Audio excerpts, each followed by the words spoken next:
Hello sa inyo mga boss, mga ma'am, mga sir. Dito ako ngayon sa San Antonio, Zambales. Yes, coastal area. Actually, hindi nyo makita yung coastal area dito kasi beyond this house, nandiyan na po yung Baywalk. Napakaganda, no? Pwede kayo mag-walking dyan ng hapon, umaga. Kung kanyang tanghali, pwede rin. Now, ito yung entrance. I mean, road right of way. Papunta po dito sa binibentang property. Doon. Malapit na po about, let's say about 80 meters mula doon sa Barangay Road. Ito na po yung private road right of way ng mga bahay dito. Okay? Now, this is a very typical kind of modern contemporary apartment, let's say, parang ganon. Anyway, hindi ko ma-describe Bahala na kayo. Pero modern po ang kanyang design. Alright, ito. Na-maximizing space. Yan. Ito po yung binibentang bahay. Yan. Okay. Now, roll up. Meron pong garage dyan. Covered carport. Then, ito yung pedestrian entrance. Okay. Yan. Then, as you see, naka-backfill po yung buong property. May approach. Electronic yung garage. Gusto mo i-dash?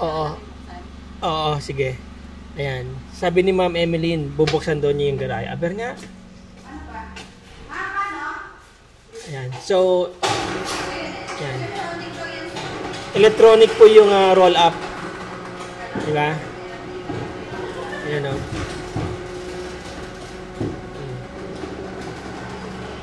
Right? So, ayan. As you see, maluwag po. Ang kanyang frontage, well, ito na yung pinaka-frontage kasi ng bahay So, ang frontage niya, I think this is about 10 meters. Ang haba niya or something like that, no? Maluwag. Kaya pa yung dalawang sasakyan actually. Kaya, di ba? Isang SUV, isang sedan, isang van, isang SUV, kasya po dyan. Ito yung source ng tubig. Right, ayan o. Now, here, well, gusto ko rin emphasize itong kanilang garage, no? Merong, maganda yung kanilang tiles, yung ginagamit sa CR, para hindi madulas, di ba? Okay. Magandang kulay, no? Very modern ang kanyang combination ng color. And then, this area, you can also use this as your dirty kitchen. Pwede. Medyo cluttered lang siya, no? Pero pag natanggal lahat 'yan, this can be your dirty kitchen as well, no? So, open 'yan hanggang dito. Pwede nyo actually pasara ito if you want. Palagyan nyo ng dito, enclosure, no? Para hanggang dyan lang yung sasakyan. At ito magamit nyo talaga dedicated sa outside or daily kitchen ninyo. Okay. Now, ito yung main door. Alright. Mataas ang kisame nila, po? Now, ito yung main door. Okay. So, may screen door. And, balik natin shoes. Pasok tayo sa loob. Okay lang ba? Papasok ako sa loob? Okay. Alright. So, maganda yung door, no? Maganda yung wood. Very typical na mga design dito sa Zambales. Ganyan yan. Ma'am, okay lang po ba buksan kayong ilaw? Salamat po. Alright, so saan po yung ilaw? Alright. Yo. Nice. So, meron silang dito, storage. Pantry. Pantry. Yan, may pantry sila. So, para siyang WPC, wood, plastic, composite. Oo, sliding yan. So, yan ang pantry. And then, this is your kitchen. Parang formal kitchen na rin, Kasi, pwede kayong gawing outside kitchen nyo, yung galing ngayon dito sa labas. Right? Now, as you see, naka-tiles ang counter. Meron tayo dito nga breakfast nook. Right? Lababo. And then, yeah. And then the cabinetries. Okay. Ma'am, ano ba to? Fully furnished? Or? Hindi fully furnished. Okay. But anyway, upon inquiry po, yung ibang disclosures upon inquiry. Oh, ang ganda ng ang ganda ng kanilang diba? Yun. Right. Okay. So, ayan. See-through, no, na glass yung cabinets. And then dito, may seamless na cabinets din. Ayan, no. Storage. So, you have a lot of storage area here. Okay. Hindi siya maliit, ano. Sakto lang. Sakto lang na talagang smoothing yung workflow dito sa kitchen. Diba? Para ka na sa condo. Parang condominium ang kanyang layout. Okay? So, bago po tayo umakyat sa taas, check muna natin din dito. Then, dito may kitchen din, ano? So, well, actually, ito na yung kitchen niya. Yung kabuuan na to. Right? Naka-built-in na rin yung gas stove. Yung ginamit nilang cabinet dito ay parang WPC, ano? Alright. Yan. Then, yun. Maganda. Okay. And here, merong common, I think this is a powder room. Yeah. Toilet and lavatory. Ito na yung garage, oh. Okay? Yan. Right, so nice. Now, merong sunbreaker dito para maganda yung pasok ng light. What I mean is, may natural light, no? Hindi nakabukas ang ilaw, no? Pero maliwanag. Maganda yung pasok ng natural light sa area na to. Right? Tapos dito, pwede ka maglagay ng mga halaman dito indoor. Kagaya niya, meron silang snake plant. Okay? So, yan. And then, akit tayo sa taas. So, ang hagdan niya po ay maluwag. Pwede magsalubong 2 tao. Yan. Stainless ang kanyang railing. Yun. Right. So, here, second floor, powder-coated ang screen door. 2 actually. Meron pang one-way dito. One-way ba? Okay, now, you have your catwalk balcony here. Yan. Catwalk balcony. Kita mo yung mga kapitbahay mo. Yun. Doon po yung palabas. Yan si ma'am, bagong ligo yan. Okay, now, ayun. Naka-spandrel po dito sa labas. Alright? Then, may accent dito. At least buhay yung area na to, no? Hindi siya monotonous na all white. May parang nag-break ng monotony ng kulay.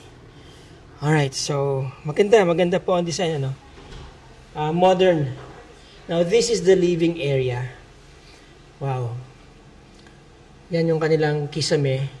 So, nagpapalit-palit yung ilaw. Cove light, right? Oh, yun, no? Maganda living area, mga boss, ha? Mga ma'am, mga sir. Merong bar dito sa gilid, ayan, no? Pwede kayo mag-host ng small party. Maganda po para kang nasa para kang nasa condominium. Right? And then condo type ang layout niya. Na-maximize yung space. Ano kayang nito, floor area nito? May idea po kayo? Yeah. I think nasa 200 po ang floor area ng bahay. 200 square meters. Yan. Wow, ito oh. Yun, asan ang mountain? Doon kayo. Ayun. Yun yung mountain na laging sinusunog. Okay, alam niyo po yung bundok na yan, mga boss, mga mama, sir. Kapag tag-ulan, kulay green yan. Kapag ka summer, nagkukulay chocolate yan. Kaya parang chocolate hills po yan. At meron din kayong access dito via sliding door going din dito sa inyong catwalk balcony. Oh. No? Wow. Alright, so kasama na yung split type aircon. I'm quite sure. Smoke glass. Yun no. Okay, hindi po ako, yung pong nakalagay dito sa bahay, hindi ako sure kung included yan, but i-disclose na lang po yan upon your inquiry. At mamaya sasabihin ko yung price ng bahay na to. So, meron silang downlights dito, para dito sa bar. At the same time, this is also your breakfast nook. May lababo, no? Pwede ka rin mag-prepare ng ano mo dito, food. Pwede ka maglagay dyan ng tawag dito, induction cooker. Ayan. Pwede mo display dyan yung mga alak mo rin. Okay, now, ito pong bahay may 2 bedrooms. So, master and guest room. Ito yung master bedroom. Ito yung kids room. Okay, so master bedroom, I guess meron itong sariling comfort room. Yun ang master bedroom. Ang ganda. Common bathroom. Jack and Jill. Kabilaan? Tagusan? Oh, so, Jack and Jill bathroom. Master's to kids room. Oo, meron. Alright, so, same door, no? Yung nakita natin kanina sa baba. Wood, ang ganda ng pagkakatirado. No? Smooth, no? Pulido. Alright, so, napansin ko, yung tiles niya is blending well with the interior color. Diba? Black, white, gray, brown. So, very earth color siya. Maganda, ano po? And then, yan, ang kisame ninyo. Wow. Ganda. Now, of course, nandyan ang switch. Yun.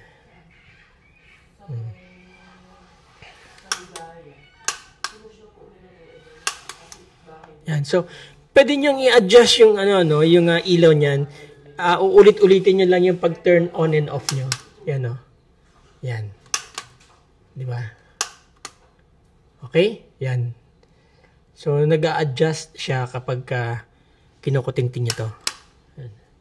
Yan. Yan. There you go. Alright, now, maganda yung bintana. Ano po? Meron kayong 180 degrees na window. Window pane. You know. Okay. Now, this is facing sunset. Nandiyan po yung baywalk. Okay, maganda. Maliwanag yung room kasi, yun nga, sabi ko nga, medyo ano man tawag dito sa design na yun, Paki-comment na lang. Ayan. But, kung nandito kayo, you have 180 degrees na visual ng paligid nyo, no? Pero, syempre, medyo marami ng bahay dito.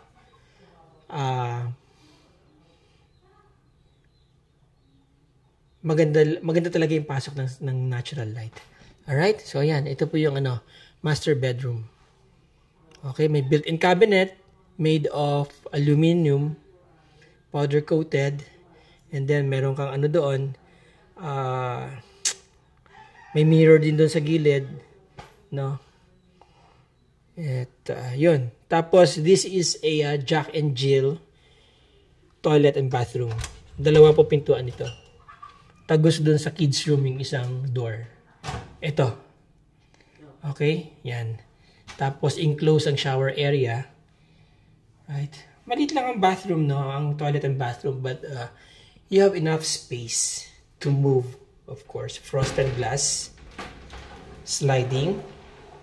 And there you are. Yun. Naka-tiles po hanggang sa may edge ng kisame. And of course, syempre, hindi nawawala ang exhaust. Alright?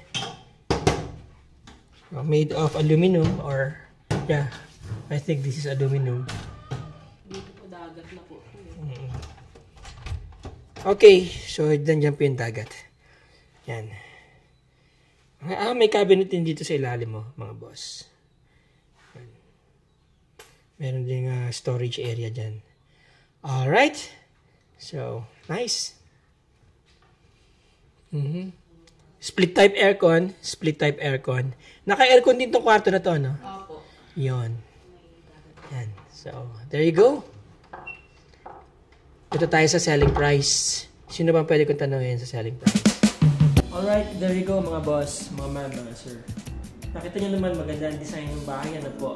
Very contemporary, very modern.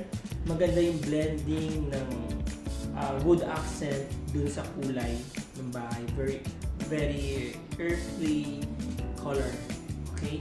So, ang total floor area po ng bahay, itong 2-story house is 228 square meters.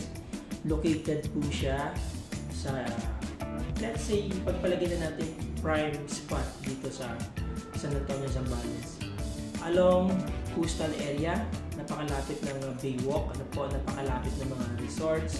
Malapit po ito sa Pundakit, where you can go to Anawangin, pwede kayong mag-invite ng inyong mga friends over, and then pwede nyo rin itong convert into Airbnb as drop-off point, going to different tourist spots dito po sa Zambales. Dito po sa Zambales. Okay, so ang asking price po 6.5 million para sa napakagandang property na to. Ano po? For other information and other disclosures, upon inquiry nyo po at upon visitation nyo po, tsaka po namin i-disclose yung iba. But the price is 6.5 million, 228 square meters po ang total floor area ng property, located in one of the prime spots dito sa San Antonio, Zambales. As you know, pag sinabi San Antonio yan, dinadagsa po ito ng mga turista. Okay? So again, maraming salamat po sa inyo mga boss, mga sir. Kung meron pong gusto magpa-schedule dyan, visitation, ocular visit, trippings, whatever you may call it, that is my contact details. Ang aking Facebook link nandiyan po sa description ng video nito. Call me, text me, message me. Kung hindi ko po kayo masagot, upfront, I'll make sure within 24 hours, I'll get back to you. Please leave a message. Maraming salamat sa inyo mga boss, mga ma'am, mga sir. Till the next video. Ciao!